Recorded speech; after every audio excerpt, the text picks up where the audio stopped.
The following podcast is non-profit and is based on the IGCSE history curriculum. Hello all. In this episode, I'll be going over Hitler's consolidation of power from 1933 to 1934. To this day, the cause of the Reichstag fire is disputed by historians. One of the viewpoints is that the communists plotted to seize control over Germany, so they started the Reichstag fire. There was not much evidence of this. Göring, one of the most powerful figures in the Nazi Party, claimed that they had terror squads of 200 members who had planned to poison food and burn down buildings. Another belief is that van der Lubbe, a Dutch communist, set fire to the Reichstag by himself. There is significantly more evidence to this viewpoint. Firstly, the head of police, Rudolf Dales, said that van der Lubbe had some inflammable materials and matches in his pockets. Secondly, Göring swore that he and the Nazi Party had nothing to do with it, as it was more of an inconvenience to them than beneficial. Thirdly, van der Lubbe himself claimed that he was previously a member of the Communist Party. However, he set the Reichstag alight all by himself. Finally, Karl Ernst, an SA leader in Berlin, said that van der Lubbe was an arsonist and lit his own fires. However, as the Nazi Party were extremely anti-communist, some of these evidences may not be accurate. A third belief is that the Nazis started the fire by themselves and blamed the communists, using it as an excuse to ban all other political parties in Germany. One piece of evidence for this argument was that a British journalist claimed that on the night of the fire, Hitler said that he wasn't sure that the communists had started the fire, but hoped that it was them. Secondly, General Hadler claimed that during Hitler's birthday lunch, Göring shouted that he was the only one who really knew about the Reichstag fire, because he started it. A third piece of evidence was that an underground passage was found to run from Göring's palace house to the Reichstag building where the fire was set. This meant that it was so easy for the Nazis to get to the building unnoticed and start the fire. This evidence was backed further in a British textbook from 1998, which stated that the doors in the underground tunnel were all locked from Göring's side. As a result of the Reichstag fire, Hitler asked President Hindenburg to give him emergency powers, which he used to order the following. 1. Members of opposition parties to the Nazis were to be arrested and sent to concentration camps. 2. Enemies of the Reichstag, or basically just the Nazis, were to be executed, for example, the communists. 3. The SA, or Sturmabteilung, were allowed to search the homes of those suspected to be enemies of the state, so mostly communists. 4. All trade unions were banned and workers were banned from going on strike. 5. During the Reichstag elections of 1933, the SA were allowed to intimidate voters by watching them as they marked their votes on the ballot papers. Hitler called an election on the 5th of March, 1 week after the Reichstag fire. This was because he wanted to turn Germany into a dictatorship, and for that, the Nazis needed the majority of the seats in the Reichstag. Hitler ordered SAs to watch over politicians as they voted. This use of intimidation worked, and the Nazis were able to increase their seats to over 1/3. However, they still needed the majority. Hitler came up with the Enabling Act, a law where Hitler could pass any new law that he wanted. However, for this, he would still need the support of 2/3 of the Reichstag. So, to increase Nazi support and decrease opposition, Hitler made a deal with the Catholic Centre Party for when he came in control. He also banned the German Communist Party from voting.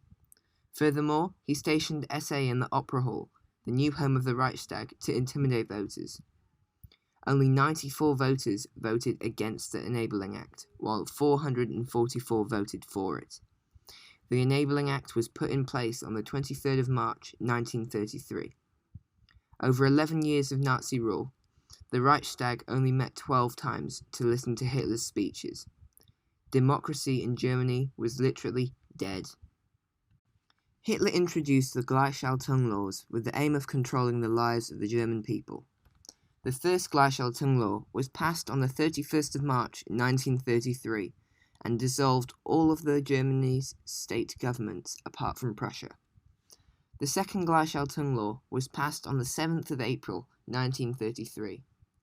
Right governors who were approved by the Nazis were put in complete control of each state, with Hermann Göring in charge of Prussia for Hitler. Also in April, all Jews and political opponents of the Nazis were dismissed from civil service, while judges who opposed the Nazis were banned from working in the courts of law. In May, Hitler dissolved and banned and replaced all trade unions with the new trade union created by the Nazi Party, called the German Labour Front, DAF. In 1935, Hitler introduced the Acts Hostile to the National Community. This was so that Nazi Party could legally persecute their opponents, mostly used against the communists. Hitler also created some pro-Nazi organizations, which they would use for propaganda. They made it compulsory to join these organizations. For boys, at 6 years old, boys would participate in Pimpfen. Then, at 10 years old, the Young German Boys, and finally, Hitler Youth at 14 years. Through this, they were made into soldiers for fighting in World War II, and were taught to believe and follow Nazi ideology. For girls, young girls would join the Young Maidens at the age of 10 before joining the League of German Maidens when they became 14.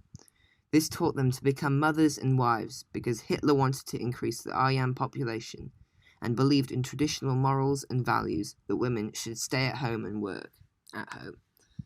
For workers, Kraft durch Freude, strength through joy, provided workers with holidays. This was so that they had less time to be involved in opposition groups, and it also increased support as Germans were able to take holidays that they may not be able to afford if the government had not given them. Between the 30th of June and the 2nd of July 1934, Hitler ordered his SS to carry out the Night of the Long Knives. During this period, between 200 and 1,000 people, including leaders of the SA, Ernst Röhm, and the people Hitler hated, were assassinated. Hitler purged everyone that might challenge his power, murdering his way to dictatorship. The Night of the Long Knives virtually marked the end of the Nazis' civilized rule, with some even saying that this event was almost the start of the Holocaust. Many people are confused as to why Hitler murders his most loyal supporters. It was because Röhm and the SA posed a clear threat to Hitler's power. Röhm was backed by 3 million SAs who were hungry for power and had begun screaming insults and demands focused at Hitler in the streets.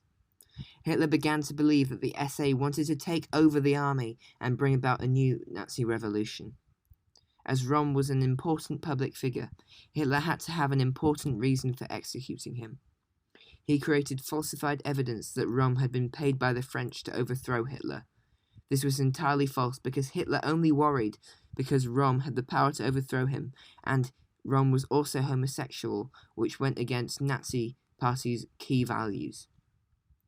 After the Night of the Long Knives, President Hindenburg thanked Hitler because he disliked the violence that was caused by the SA. The army, who disliked the SA, also swore an oath of loyalty to Hitler. This was because they liked traditional practices and had nationalist views, wishing for one all-powerful leader. Overall, for Hitler, the Night of the Long Knives was a very successful event. On August 19, 1934, after serving as President of the Weimar Republic for over 9 years, President Hindenburg passed away due to old age. The German people were asked to vote on whether they supported the merging of President and Chancellor. After over 95% of the population voted, 89% of voters voted in favor of Hitler. The next day, Hitler combined the offices of President and Chancellor, assuming position as the Führer of Germany. He was now a dictator, and Germany had become the Nazi Germany dictatorship. This is the end of the podcast.